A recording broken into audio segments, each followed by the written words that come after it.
Imana ikora biradutangaza, nta n'uwabimenya uko biri, ariko icyo nzi nuko ibyo Imana ishaka hari ibyo nkwiriye gukora, ariko icyo nzi nuko ibyo Imana ishaka hari ibyo nkwiriye gukora.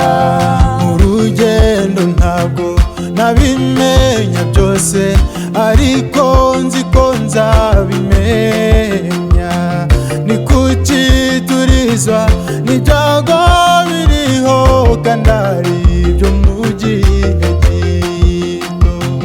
Ni kuki turizwa n'ibyago biriho kandi ari ibyo mu gihe gito?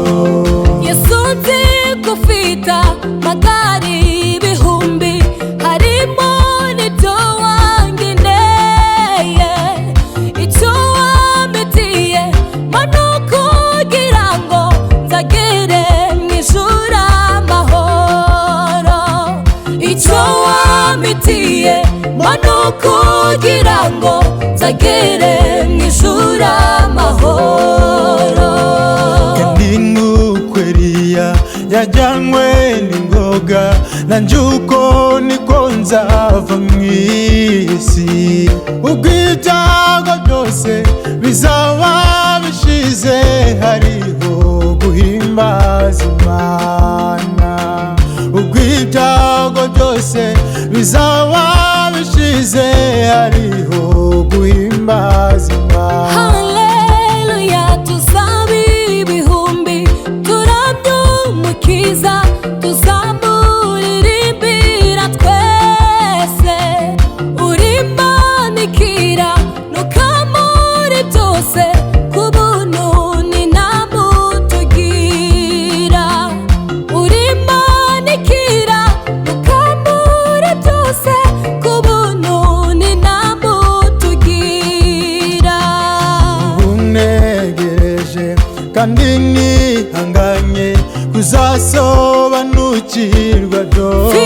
Mfite ibyiringiro bifite ubugingo, mfite umugabane n'ijuru.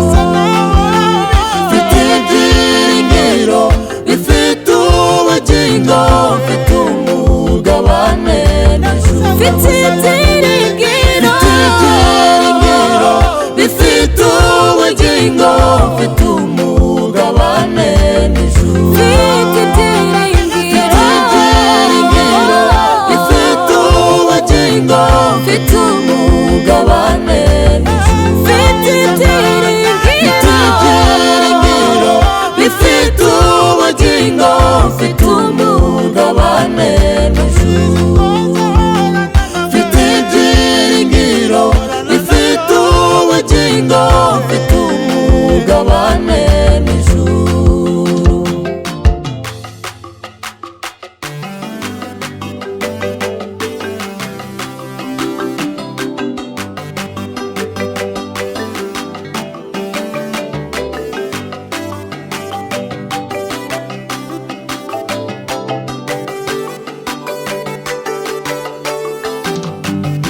Nyuzwe n'ubushuti bwo mu ijuru, Nisunze Umukiza ukomeye, sinkiyoberwa inzira nyuramo.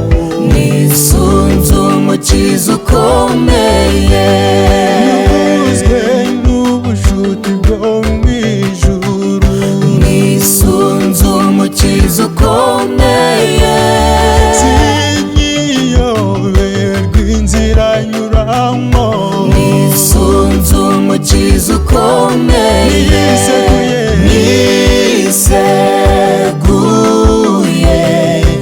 amaboko yawe Yesu.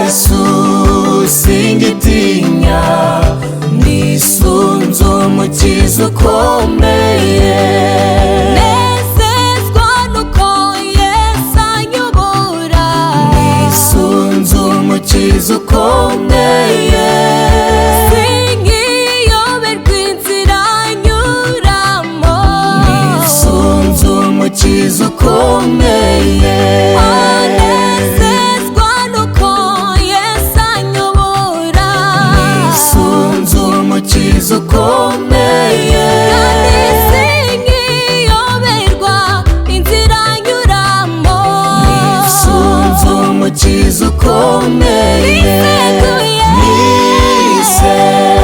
niseguye amaboko yawe Yesu singitinya nisunze umukiza ukomeye umutima wanjye ntuhagaze nisunze umukiza ukomeye gubwa neza ndi kumwe na Yesu nisunze umukiza ukomeye